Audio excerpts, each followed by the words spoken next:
L'objectiu és fer un cavallet. En aquest cas serà un model més senzill que el que vam fer a l'altre vídeo.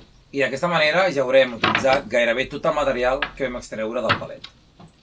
Dels llistons de fusta que ens queden, agafem el més llarg i amb l'ajuda del llapis i la cinta mètrica marquem per la meitat. Ho serrem i després d'aquestes dues meitats també les serrarem per la meitat, però en aquest cas mantenint la mateixa llargada. D'aquesta manera obtindrem 4 llistons, igual de llargs i de gruixos, que seran les potes del cavallet.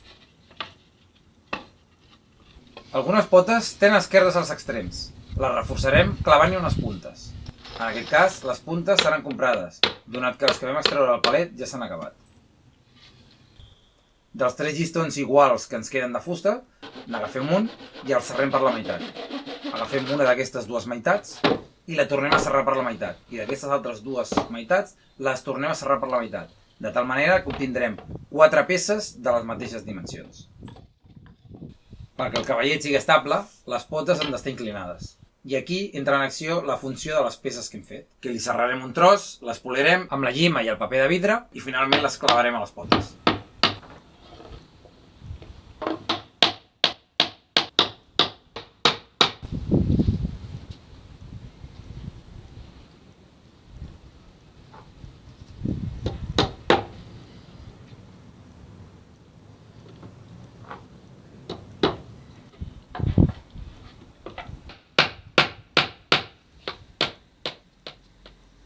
Ara agafarem l'altra meitat del llistó que havíem serrat i el serrarem també per la meitat, però aquesta vegada mantenint la mateixa llargada. Com fem sempre, marcarem amb el llapis la línia per on s'ha de fer el tall, després amb la serra farem una guia que ens servirà per serrar la fusta i que no se'ns desviï. Els 2 llistons que hem obtingut els utilitzarem per reforçar les potes. Per tant, primer decidirem a quina alçada volem posar de l'estructura de potes que hem fet, i després ho serrarem amb la mida corresponent, polirem i finalment ho clavarem. Dels 2 llistons de les mateixes dimensions que ens queden, agafem el que estigui en millors condicions. I aquest l'utilitzarem com a base del cavallet. Simplement l'haurem de polir i finalment clavar-lo a les potes.